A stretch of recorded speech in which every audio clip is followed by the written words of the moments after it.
नमस्कार स्टूडेंट्स, हम BSc third year की फिजिकल केमिस्ट्री पढ़ रहे थे। इस फिजिकल केमिस्ट्री में मैं आप लोगों को यूनिट 5th जो आपका सॉल्यूशन वाला चैप्टर है वो स्टार्ट करवा रखा था। उस सॉल्यूशन वाले चैप्टर में भी हम कॉलिगेटिव प्रॉपर्टीज स्टडी कर रहे थे। दो कॉलिगेटिव प्रॉपर्टीज मैंने आप लोगों को स्टडी करवा दी। डिप्रेशन ऑफ फ्रीजिंग पॉइंट जो आपकी तीसरी कॉलिगेटिव प्रॉपर्टी है, आज हम वो स्टार्ट करेंगे।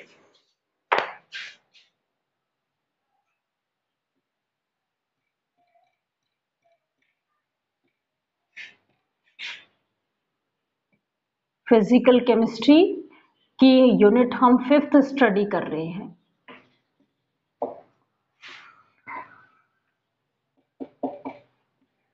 सॉल्यूशन, उसमें हम कॉलिगेटिव प्रॉपर्टीज पढ़ रहे थे। आज हम थर्ड कॉलिगेटिव प्रॉपर्टी जो है वो पढ़ रहे हैं। Depression of freezing point. Depression of freezing point Hindi में कहते हैं हिमांक अवनमन। अब हम सबसे पहले बात करते हैं कि फ्रीजिंग पॉइंट किसे कहते हैं। फ्रीजिंग पॉइंट किसे कहा जाता है? देखो, फ्रीजिंग पॉइंट क्या है? किसी भी लिक्विड और सॉलिड के जब वेपर फेस इक्वल हो जाते हैं, मैंने क्या कहा, वो टेम्परेचर जिस टेम्परेचर पे लिक्विड और सॉलिड के vapour face vapour pressure equal हो जाती हैं, वो टेम्परेचर क्या कहलाता है? फ्रीजिंग पॉइंट कहलाता है। At the temperature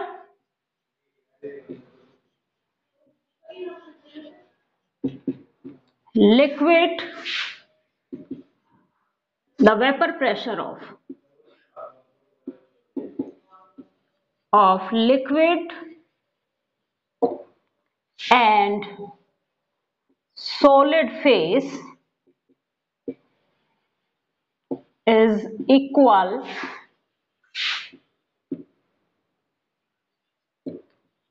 It is called freezing point. ये क्या कहलाएगा? फ्रीजिंग पॉइंट कहलाएगा। वो टेम्परेचर जिस टेम्परेचर पे लिक्विड और सॉलिड के वेपर फेस की वैल्यू इक्वल हो जाती है, वो उसका क्या कहलाएगा? फ्रीजिंग पॉइंट कहलाएगा। या वो टेम्परेचर जिस टेम्परेचर पे, इसकी दूसरी डेफिनेशन क्या है कि इस टेम्परेचर पे जब इन दोनों का वेपर फेस इक्वल हो जाता है तो ये लिक्विड जो है वो जमना स्टार्ट हो जाता है। मीन्स वो टेम्परेचर जिस टेम्परेचर पे कोई लिक्विड फ्रीज होना स्टार्ट होता है क्या कहलाता है? फ्रीजिंग पॉइंट कहलाते हैं। क्लियर? अब ये जो फ्रीजिंग पॉइंट है, यदि हम इस सॉल्यूशन में, इस लिक्विड में, यदि हम इस लिक्विड मीन्स प्योर सॉल्वेंट तो जो था, उस प्योर सॉल्वेंट में हमने मिला दिया कोई नॉन वोलेटाइल सोल्यूट,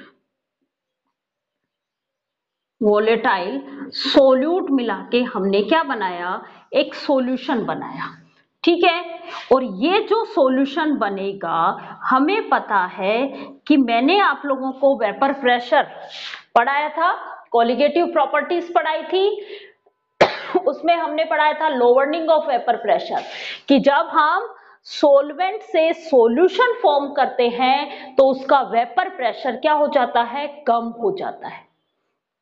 क्लियर यहां तक? तो यहां पे भी जब प्योर सॉल्वेंट में हम नॉन वोलेटाइल सोल्यूट पार्टिकल डाल देंगे तो उसका वेपर प्रेशर जो है वो कम हो जाएगा। इस सॉल्यूशन का वेपर प्रेशर कम हो जाएगा।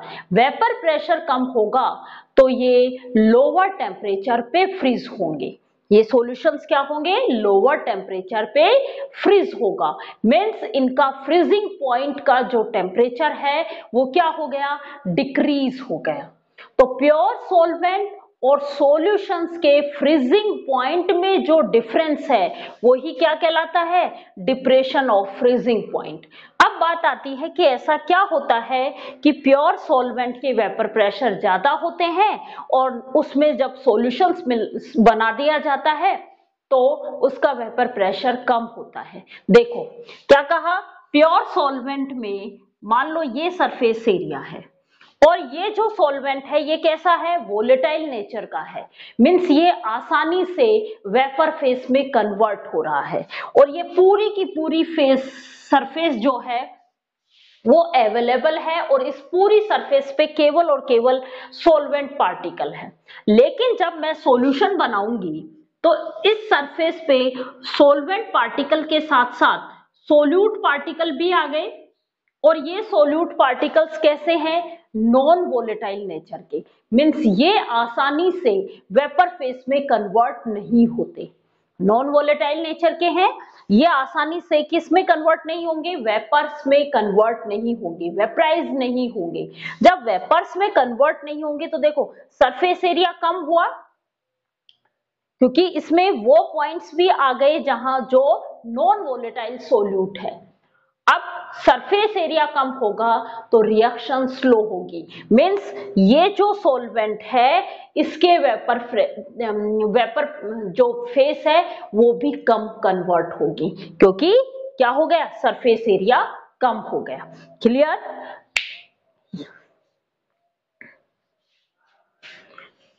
तो डिप्रेशन ऑफ फ्रीजिंग पॉइंट क्या है,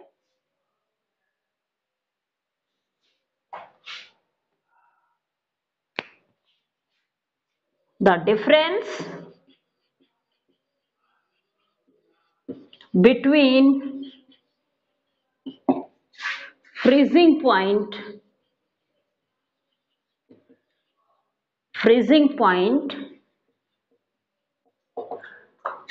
of pure solvent and solution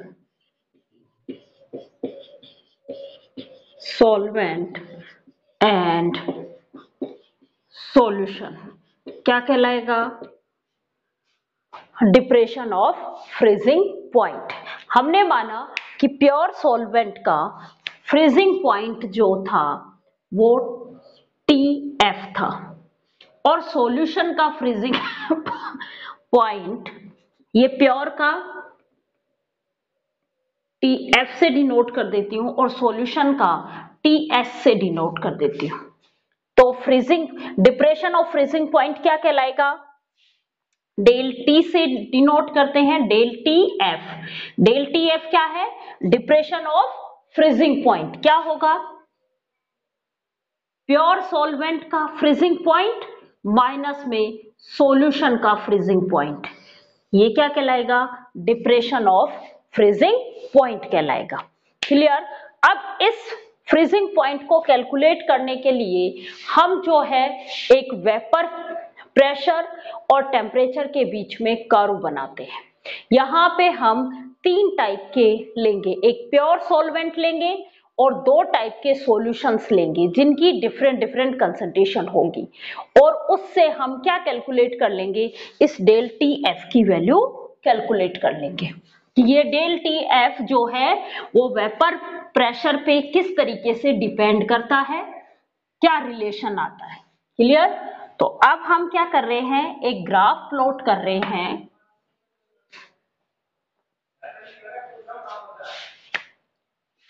एक कर्व या एक graph is plot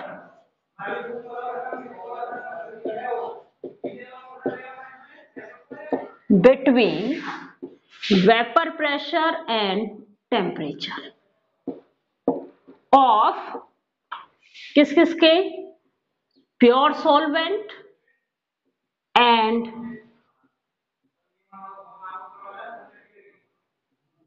to different concentration solution, different concentration solution। देखो कैसा आएगा, यदि मैं ये कहूं ये टेम्परेचर है और ये वेपर प्रेशर है, क्लियर? जैसे जैसे हम टेम्परेचर बढ़ाएंगे वेपर प्रेशर इंक्रीज होगा, ये तो हमें पता है। फिर हमें ये भी पता है कि सॉल्वेंट का वेपर प्रेशर जो है वो ज्यादा होता है किसके कंपैरिजन में? एक पर्टिकुलर टेम्परेचर की बात करें, उस टेम्परेचर पे सॉल्वेंट का वेपर प्रेशर जो है वो ज्यादा होता है सॉल्यूशन से। अब यहाँ पे भी सॉल्यूशंस मैंने दो डिफरेंट डिफरेंट कंसंट्रेशंस के सॉल्यूशन लिए, सॉल्यूशन ए और सॉल्यूशन बी।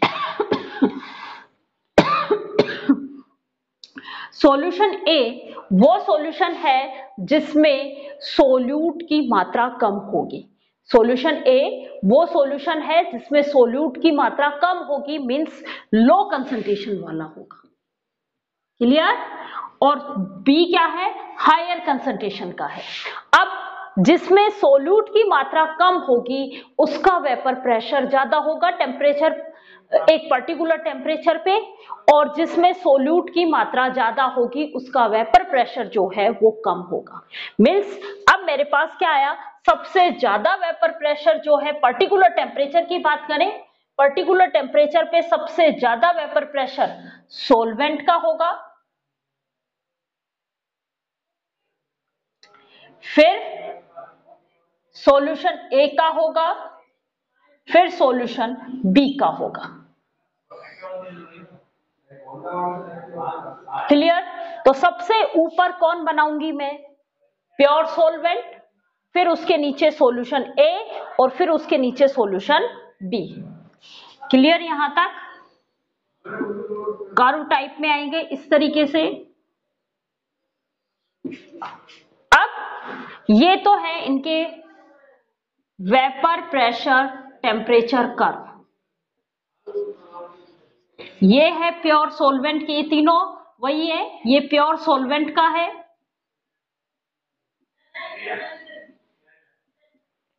ये ए का है और ये बी का है। अब हम इनके सब्लिमेशन कर्व जब हम प्लॉट करते हैं तो ये एक सब्लिमेशन जो कर्व है ये इनको एक्स वाई और जेड, एक्स वाई और जेड पॉइंट पे कट करता है, ये सब्लिमेशन कर्व है। सब्लिमेशन कर्व का मतलब इस पॉइंट पे ये पॉइंट इनके क्या कहलाएंगे? फ्रीजिंग पॉइंट कहलाएंगे। फ्रीजिंग पॉइंट, अब देखो इसके रेस्पेक्ट में T1, इसके रेस्पेक्ट में T2 और इसके रेस्पेक्ट में TF, ये पॉइंट क्या कहलाएंगे? फ्रीजिंग पॉइंट कहलाएंगे। फ्रीजिंग पॉइंट के रेस्पेक्ट में वेपर प्रेशर P1, इसके रेस्पेक्ट में P2 और ये मैं PS से डिनोट कर देती हूँ। PS मीन्स प्योर सॉल्वेंट का। क्लियर यहां तक? अब हम क्या करते हैं, एक ट्रायंगल प्लॉट करते हैं, ट्रायंगल लेते हैं, ये वाली ट्रायंगल, और इसमें हम ये मानते हैं कि ये बहुत ही लो कंसंट्रेशन होगी, तो ये जो कर्व टाइप में था इसको हम एक स्ट्रेट लाइन मान लेते हैं। ठीक है, ये ट्रायंगल बन गया आपका इस तरीके से। अब यहां पे हम कंपैरिजन करते हैं, एक बार प्योर सॉल्वेंट और सॉल्यूशन ए वाला लेंगे, उसके बीच में ये ट्रायंगल बनी, मैं इसको पॉइंट बोल दूं, ये एक्स है, ये वाई, ये जेड, ये ए और ये बी, ए और बी तो यहां ले रखा है,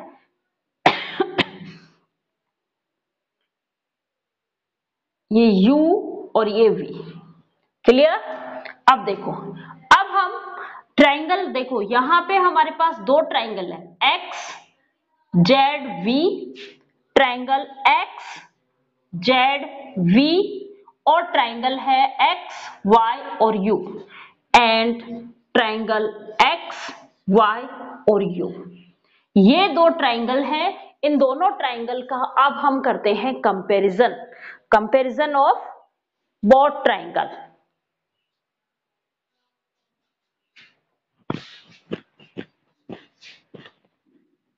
कंपैरिजन करो आप लोग।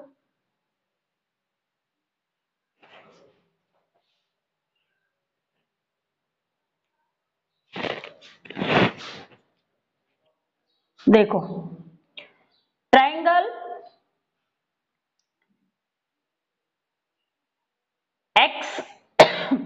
We, x v upon x u, ये इक्वल टू होगा, ऊपर ये वाली ट्राइंगल ली थी पहले, बड़ी वाली ट्राइंगल, अब ये यहां पे ऊपर बड़ी वाली ट्राइंगल ले लो, z v upon y u. Clear, comparison हो गया इन ट्राइंगल्स का। अब देखो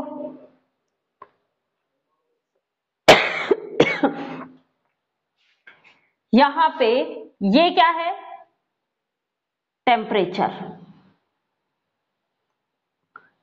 TF माइनस T2, मैं डिस्टेंस बता रही हूं सारी की सारी आपसे। XV, XV तो हमारे पास क्या है, देखो X और V, ये वाली X पे प्रेशर PS और V पे प्रेशर P1, ये डिफरेंस ही तो है, ये इतनी डिस्टेंस ही तो है, तो ये तो क्या हो जाएगा PS माइनस P1। उसके बाद XU, ये हमारे पास हो जाएगा PS माइनस P2, यही हुआ।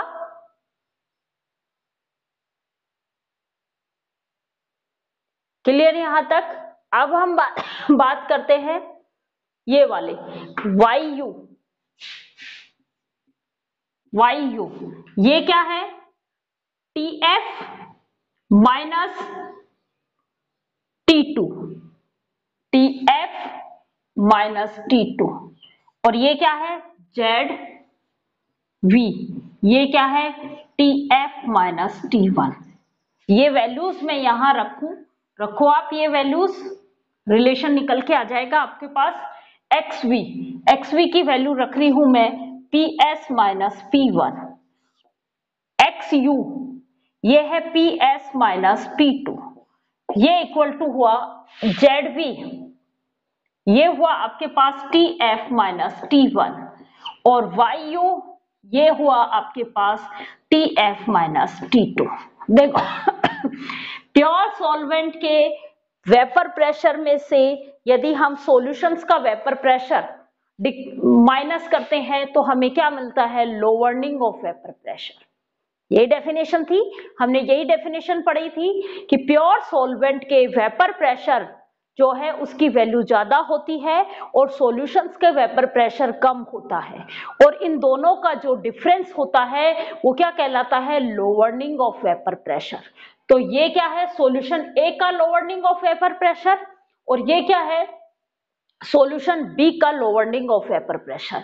ये क्या है, सॉल्यूशंस के फ्रीजिंग, सॉल्वेंट का फ्रीजिंग पॉइंट जो है वो ज्यादा होता है किसके कंपैरिजन में, सॉल्यूशंस के फ्रीजिंग पॉइंट में, और इन दोनों का जो डिफरेंस आता है वही क्या कहलाता है, डिप्रेशन ऑफ फ्रीजिंग पॉइंट। तो ये आपके पास ऊपर डिप्रेशन ऑफ फ्रीजिंग पॉइंट किसका, सॉल्यूशन ए का, और ये डिप्रेशन ऑफ फ्रीजिंग पॉइंट किसका है, सॉल्यूशन बी का। मींस हमारे पास ये रिलेशन बन गया क्या, लोअर्निंग ऑफ वेपर प्रेशर किसका, सॉल्यूशन 1 का upon lowering of vapour pressure solution 2 का, ये इक्वल टू हो गए depression of freezing point of solution 1 upon depression of solution freezing point of solutions 2, यही हुए। अब देखो इस रिलेशन से हम ये कह सकते हैं क्या कि डिप्रेशन ऑफ फ्रीजिंग पॉइंट जो है वो डायरेक्टली प्रोपोर्शनल होता है लोअर्निंग ऑफ वेपर प्रेशर के। भाई यही तो रिलेशन निकल के आया कि सॉल्यूशन ए का जो डिप्रेशन ऑफ फ्रीजिंग पॉइंट है उसका और सॉल्यूशन बी के डिप्रेशन ऑफ फ्रीजिंग पॉइंट का जो रेशियो है वो इक्वल टू निकल के आया है सॉल्यूशन 1 के लोअर्निंग ऑफ वेपर प्रेशर और सॉल्यूशन 2 के लोअर्निंग ऑफ वेपर प्रेशर के रेशियो के इक्वल। तो ये इक्वेशन हमें इनडायरेक्ट रूप में ये बता रही है कि डिप्रेशन ऑफ फ्रीजिंग पॉइंट जो है वो डायरेक्टली प्रोपोर्शनल होता है according to a, according to equation 1 या A indicate that The equation A indicates that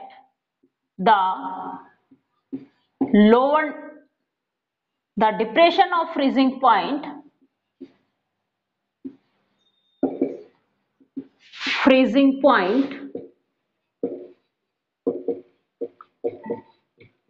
is directly proportional to lowering of vapor pressure of a solution अब देखो, हमें ये पता है कि लोअरिंग ऑफ वेपर प्रेशर जो है वो कॉलिगेटिव प्रॉपर्टी है। तो जब ये कॉलिगेटिव प्रॉपर्टी है तो डिप्रेशन ऑफ फ्रीजिंग पॉइंट भी क्या होगा, कॉलिगेटिव प्रॉपर्टी होगा। और क्या रिलेशन आ गया, डेल टी एफ, ये डायरेक्टली प्रोपोर्शनल होता है डेल पी एस के, लोअरिंग ऑफ वेपर प्रेशर के इक्वल होता है। क्लियर यहां तक। अब हमें ये पता है कि राउल्ट्स लॉ के अकॉर्डिंग हमने डाइल्यूट सॉल्यूशंस के लिए एक रिलेशन निकाला था, relative lowering of vapour pressure का एक रिलेशन कैलकुलेट किया था आपने अकॉर्डिंग टू राउल्ट्स लॉ के अकॉर्डिंग हमने क्या निकाला था, relative lowering of vapour pressure P minus P s upon P, P क्या है, प्योर सॉल्वेंट का वेपर प्रेशर, यहां पे P क्या है, प्योर सॉल्वेंट वेपर प्रेशर, और ये जो PS है ये क्या है, सॉल्यूशन का वेपर प्रेशर, क्लियर। तो relative lowering of vapour pressure क्या है, जितनी वेपर प्रेशर में डिक्रीमेंट आया, किसके रेस्पेक्ट में आया, सॉल्वेंट के रेस्पेक्ट में, इसलिए सॉल्वेंट का वेपर प्रेशर किसके इक्वल होगा, small n upon capital N। Small n जो है वो था number of moles of solute, और कैपिटल N ये था number of moles of solvent. अब देखो नंबर ऑफ मोल्स आप कैसे निकालते हो, नंबर ऑफ मोल्स होते हैं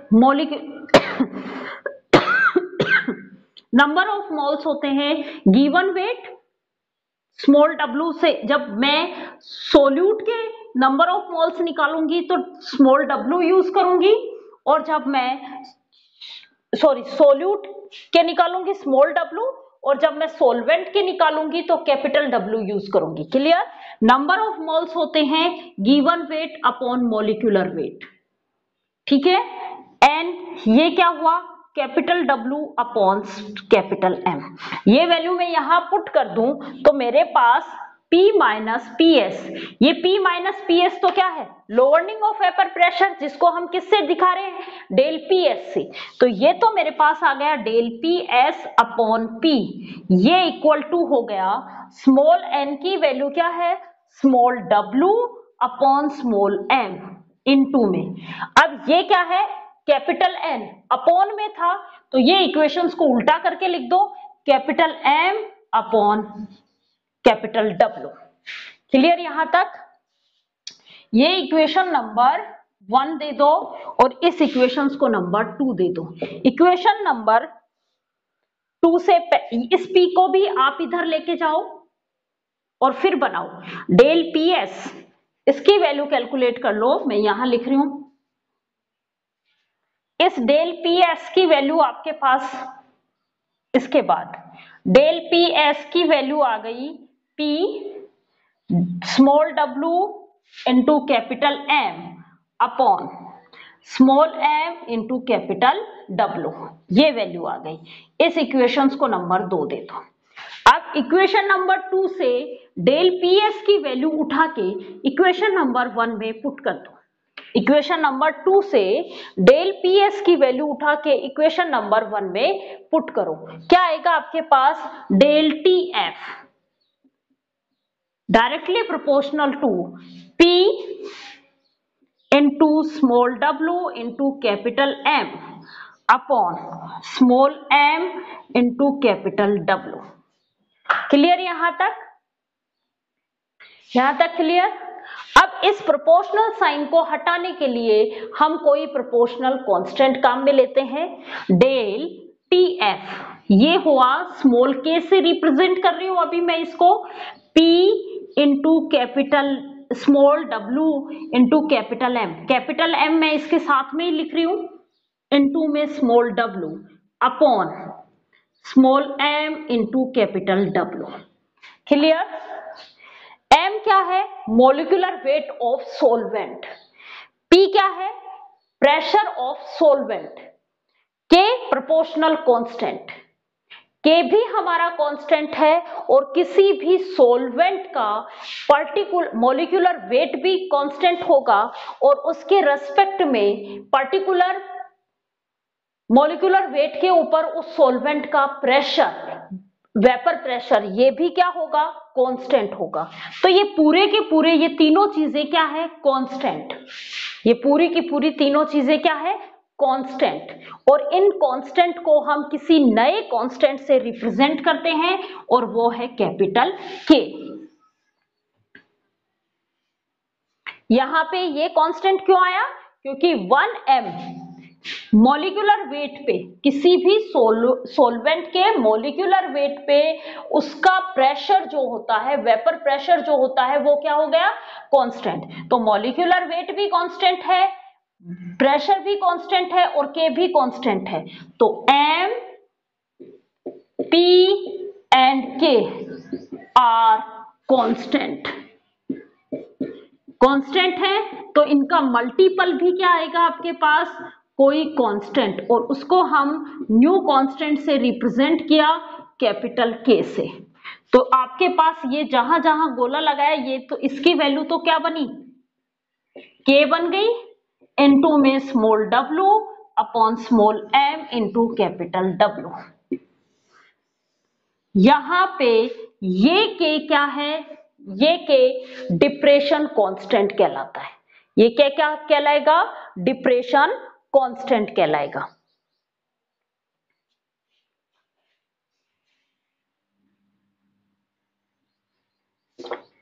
K is called depression constant.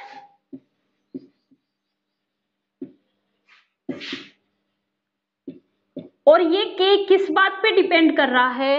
ये K केवल किस पे डिपेंड करेगा? डिपेंड ऑन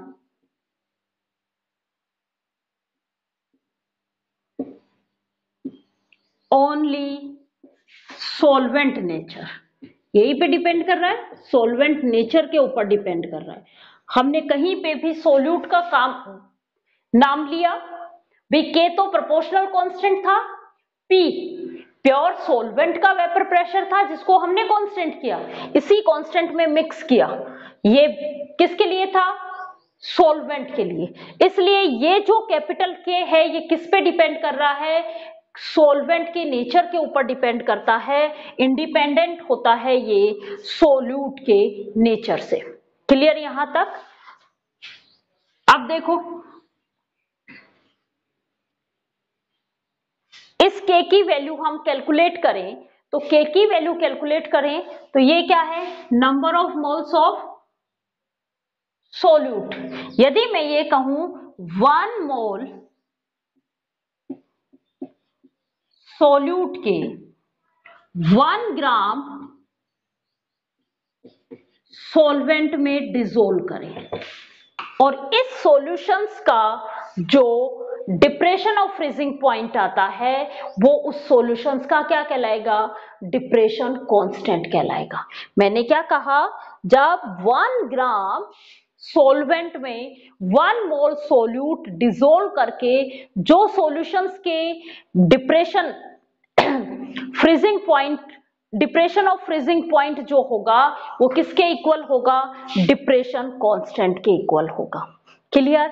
लेकिन प्रैक्टिकली ये इम्पॉसिबल है कि 1 ग्राम सॉल्वेंट में 1 मोल सोल्यूट को डिसोल्व करना।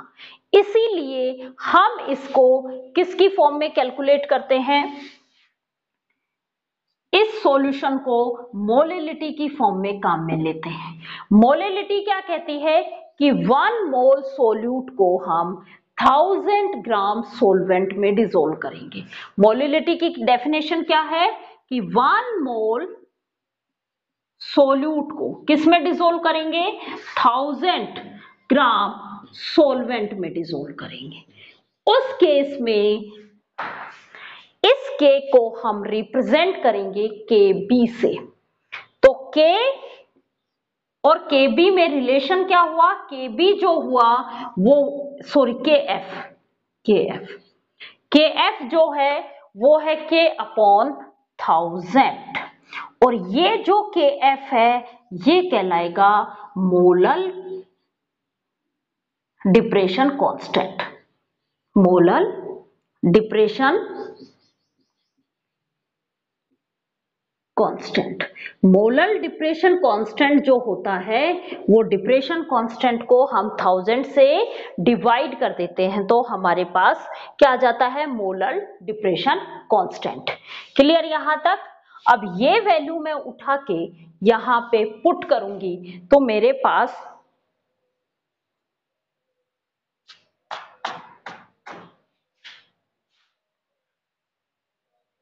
किसकी वैल्यू कैलकुलेट हो जाएगी, सॉरी अपन ने ये मिस्टेक कर दी, डिप्रेशन कांस्टेंट के ये होता है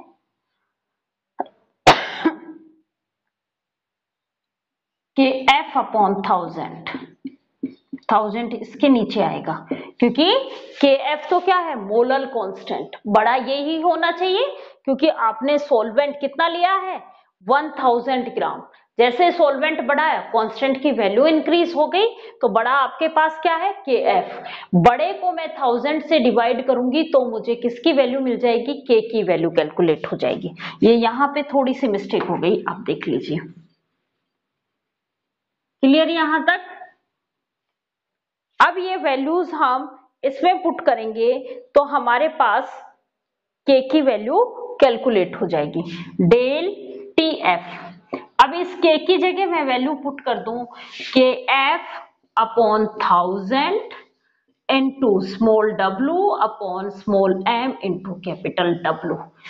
ये है फॉर्मूला किसका, डिप्रेशन ऑफ फ्रीजिंग पॉइंट का। इसका यूज करके हम फ्रीजिंग पॉइंट की वैल्यू कैलकुलेट कर सकते हैं। अब हम नेक्स्ट क्लास में देखो ये आपका क्या बना, ये पूरा मोलैलिटी बन गई इसकी। तो मैं इसको डेल TF इसको ऐसे भी तो दिखा सकती हूँ KF इंटू मोलैलिटी, सॉल्यूशंस की मोलैलिटी। ये मोलैलिटी का फॉर्मूला आ गया तो ये क्या आया, डेल TF, ये हो गया KF इंटू मोलैलिटी। अब हम अगली क्लास में इस डेल TF का रिलेशन लेटेंट हीट के साथ में देखेंगे, इसका थर्मोडायनेमिक ट्रीटमेंट स्टडी करेंगे। Thank you students.